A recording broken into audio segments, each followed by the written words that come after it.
Olá, eu sou Borges Júnior. No programa de hoje vamos falar sobre o Etc.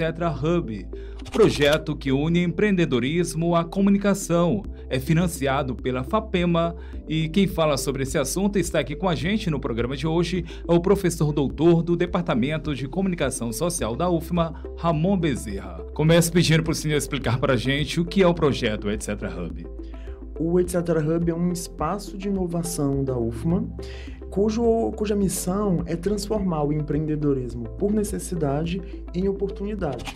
Como tu disseste, é um projeto que tem financiamento da FAPEMA e atualmente ele é tanto o meu projeto de pesquisa, eu estou pesquisando as bases teóricas e empíricas para criar esse espaço de inovação, mas ele também já foi formalizado como um projeto de extensão da UFMA, porque a intenção é que o Etc. Hub continue, mesmo após o financiamento da FAPEMA. E aí acho que cabe a gente observar duas coisas, né? Porque eu disse que é um espaço de inovação, mas o que eu estou chamando de inovação? Acho que isso é muito importante, porque inovação é uma dessas coisas que se fala muito atualmente, né? A gente precisa ser inovador no sentido da novidade. Só que a gente está falando o seguinte, inovar para a gente no Etc. Hub é um processo lento de negociação que inclui colocar os diferentes para conversar. Então só dá para falar de inovação quando a gente tem os diferentes dialogando e ideias que vão na contramão de uma sociedade ansiogênica que diz que tudo é para ontem. Então, é uma solução que é lenta. E quando a gente está falando de empreendedorismo, transformar empreendedorismo por necessidade em oportunidade, para a gente a questão é a seguinte: muito se fala de empreendedorismo como se for fazendo referência à precarização do trabalho, o que não é. Por exemplo, chamar quem trabalha entregando comida ou objetos por meio de aplicativos de empreendedor é um equívoco. Ali a gente está falando de um momento de precarização do trabalho e de redução de direitos trabalhistas. Isso não é empreendedorismo, mas ao mesmo tempo a gente não pode fazer de conta que nos últimos anos uma série de pessoas não começaram a empreender por conta do desemprego, da precarização do trabalho. Então o foco do Etc. Hub são essas pessoas que começaram a empreender por necessidade, ficaram desempregadas ou o trabalho não estava pagando o suficiente para que esse empreendedorismo por necessidade se transforme em oportunidade, gerando receita para essas pessoas. Agora, em relação às atividades que são desenvolvidas a partir desse projeto, quais seriam elas? Bom, nós trabalhamos com alguns eixos de atuação. O primeiro deles é o eixo de formação e incubação. Dentro desse eixo, eu destaco a criação de um programa de formação empreendedora. O que é esse programa? O objetivo é fazer com que pessoas que estão começando no empreendimento ou que já têm um empreendimento, mas não é bem planejado, eles possam passar pelo nosso programa para aprimorar o seu negócio. Só que qual que é o diferencial do programa que a gente oferece para outros que já existem? Para a gente, como eu falei ainda há pouco, empreendedorismo envolve cuidado. A gente está falando de pessoas, já que esse é o nosso público, que estão empreendendo por necessidade. Não é por oportunidade, que já fez uma análise de mercado e está trabalhando ali com o que ela acha mais adequado.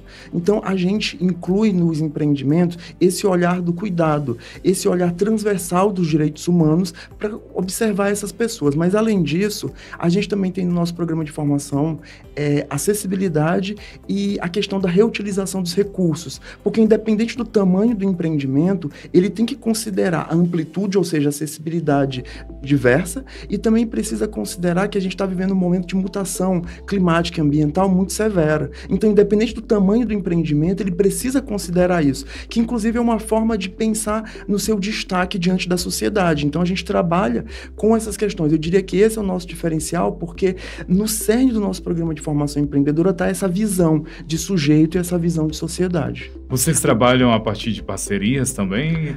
Sim, nós trabalhamos, nós temos várias parcerias, né? Parcerias para a gente são diferentes tipos de vínculos, alguns mais longos, alguns mais curtos. Esse do programa de formação empreendedora, por exemplo, nós criamos a partir de uma parceria com a Fundação JPA, Justiça e Paz se Abraçarão, que atua na macro-região da cidade operária. Graças à parceria com essa organização, a gente conseguiu oferecer a primeira versão do programa de formação empreendedora para um grupo grupo de mulheres que tinham feito cursos, como, por exemplo, o curso de depilação. E aí elas fizeram a formação com a gente para aprender a criar ou aprimorar o negócio que elas já tinham. Então, essa é uma das nossas parcerias, porque sem elas a gente não consegue sair da universidade. Uma outra parceria que nós temos, essa parceria com a Fundação JPA começou ali e a gente continua em diálogo para pensar projetos futuros, né? Mas, por exemplo, a gente tem uma parceria com a Agência Tambor, que é uma organização aqui de São Luís que trabalha com jornalismo e direitos humanos. Com a Tambor, nós começamos com uma consultoria para planejamento organizacional e agora a gente está criando uma curadoria de informações com eles e também uma campanha de financiamento coletivo. Então, com cada parceria, a gente tem uma ação diferente. Mas temos várias, inclusive algumas que a gente está só dialogando para pensar projetos futuros. Ainda sobre essas parcerias, as pessoas que foram, por assim dizer, atendidas a partir delas, assistidas, vocês têm respostas em relação a essas parcerias nesse sentido? Sim, como eu disse no início, o Etc. Hub é um espaço de inovação que surge dentro de um grupo de pesquisa, ele está ligado à pesquisa e extensão. Então, para a gente, esse acompanhamento é muito importante, porque o Etc. Hub ele é ao mesmo tempo um espaço de formação de recursos humanos, quando a gente olha para a universidade, e uma forma de devolver para a sociedade. Então, todas as nossas ações, elas envolvem pesquisa. Então, o caso do Programa de Formação Empreendedora, nós aplicamos questionários, formulários ao final para a gente poder avaliar o que as pessoas acharam disso, funcionou, não funcionou, o que foi bom, o que não foi, e a partir disso nós aprimoramos o programa de formação. E a gente, além disso, a gente também elabora relatórios disso. Por exemplo, um artigo científico é um relatório, assim como uma monografia, uma tese, uma dissertação. Então, a gente costuma publicar esses estudos relatando a experiência e também analisando o que a gente fez. Vou citar só mais um exemplo. A gente tem uma parceria com a Congregação de São Luís da Igreja Luterana, e num projeto para conscientização sobre violência doméstica e familiar, né? Sobre identificar traços de violência doméstica, familiar e tudo. Essa parceria foi concretizado em algumas ações de comunicação, sobretudo, e gerou um artigo científico que está sendo elaborado agora, analisando a experiência e vendo o que foi bom, o que não foi. Então, a gente, quando faz a ação, faz a parceria, a gente está sempre levantando dados para pesquisa, para poder sistematizar e analisar, para a gente caminhar juntos, que inclusive eu acho que é um outro diferencial que a gente consegue oferecer, porque a gente está olhando o mesmo fenômeno em vários níveis. A soma, a mescla, comunicação, professor, economia e tecnologia. Onde é que fica evidente essa relação? Sim, essa é uma excelente questão. O Etc. Hub, ele surge dentro do grupo de pesquisa Etc., que é um grupo de pesquisa que existe desde 2018, vinculado ao Departamento de Comunicação e ao mestrado profissional em comunicação, né? Tudo aqui da UFMA. E para a gente no Etc., comunicação não é um processo de transmissão de informação de um ponto a outro. A comunicação é um processo de constituição do sujeito. Por meio da comunicação, a gente organiza a maneira como a gente vive.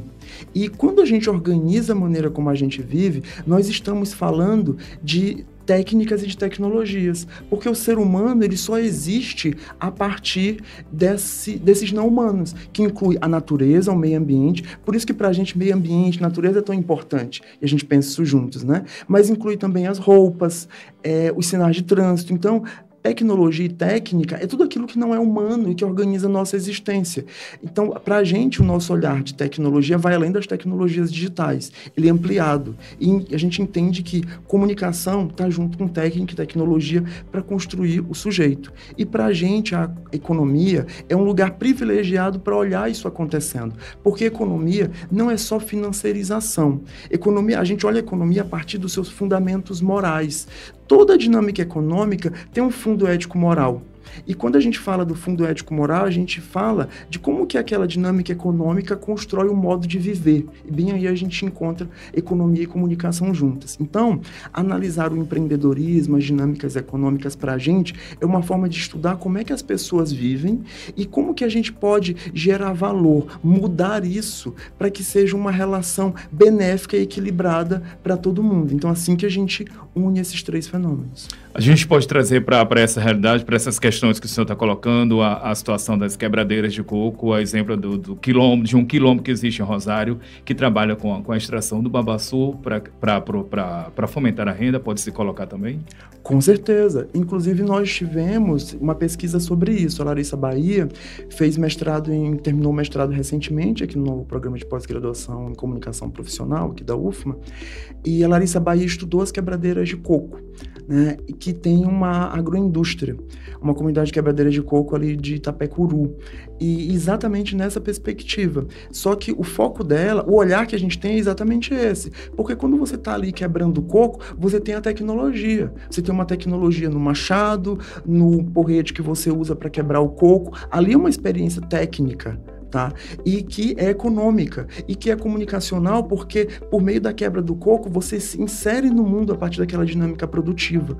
A Larissa, quando estudou esse fenômeno, ela fez o recorte da alfabetização para futuros, porque a gente entende que é muito importante pensar o futuro não como o que está lá na frente, porque para a gente o presente é uma fratura entre passado, presente e futuro. Então o presente, ele reúne o passado por meio das nossas memórias, nossos traumas, e o futuro por meio dos nossos desejos, nossas aspirações. Então a gente precisa aprender a lidar com essa fratura. E a pesquisa da Larissa foi exatamente para a gente entender como que essas quebradeiras de coco, que é um fazer ancestral, está entrando nesse mundo contemporâneo, nas suas dinâmicas econômicas. Então, sim, é um excelente exemplo e com o qual a gente tem até interesse de trabalhar. Finalizo perguntando sobre a questão da sustentabilidade, que o senhor já colocou ao longo do programa, ponto-chave do projeto do Etc. Hub, saber como é que o senhor avalia essa questão na situação atual que se vive. Sustentabilidade é um termo bastante controverso, porque é sustentável para quem? O que é ser sustentável? Uma coisa que é sustentável para um grupo, para uma pessoa, pode não ser para outra. Então, a gente precisa olhar esse termo com cuidado. Mas para a gente, como você falou, a gente está falando de sustentabilidade o tempo inteiro, né? Para a gente, o diferencial é o seguinte. A gente precisa pensar todos os problemas que existem de forma interligada. Então, meio ambiente está junto com problemas sociais, junto com problemas econômicos. Se separar, não resolve o problema. Por isso que a visão do Etc. Hub é integrada. Então, repara que sempre que a gente está falando do Etc., a gente fala de áreas que aparentemente estão separadas. Então, quando a gente está falando sobre resolver, que a sustentabilidade é uma forma de olhar para os problemas e resolvê-los, né? Então, a gente está dizendo o seguinte, tem que juntar economia, problemas sociais, pegar os direitos humanos. Então, a gente está criando um empreendimento, ele tem que não pode agredir o meio ambiente, tem que considerar os direitos humanos dentro e fora da organização e como é que isso pode gerar receita sem agredir ninguém. É esse o olhar que é preciso que se tenha. Porque quando a gente fala da sustentabilidade macro, é preciso que exista uma distribuição de renda. Porque às vezes quando a gente fala de diferentes grupos, né? Existem grupos que têm muito e outros grupos que têm pouco ou não têm nada. Então, o que acontece? É preciso equilibrar. Mas, para equilibrar, alguns grupos que têm muito vão precisar abrir mão dos seus privilégios. Então, quando a gente pensa a sustentabilidade na nossa perspectiva, diz respeito à redistribuição, reorganização de recursos, considerando todas essas áreas da experiência social que historicamente foram apartadas e que precisam ser pensadas juntas. Recebemos no programa de hoje o professor doutor do Departamento de Comunicação Social da UFMA, Ramon Bezerra. Ele falou com a gente, conversou sobre o projeto Etc. Hub, projeto que une empreendedorismo e comunicação. Professor, muito obrigado pela sua participação aqui com a gente. Eu que agradeço, foi ótimo, Bosta. Obrigado. Até o próximo programa. Inovação, tecnologia, sustentabilidade. A ciência em debate pelo olhar de quem pesquisa e produz. Rádio Ciência Entrevista. Bate-papo semanal com quem movimenta a ciência no Maranhão. Às quintas e sextas, 9 da manhã, na Universidade FM. O programa Rádio Ciência Entrevista tem o apoio da FAPEMA, Fundação de Amparo à Pesquisa e ao Desenvolvimento Científico e Tecnológico do Maranhão.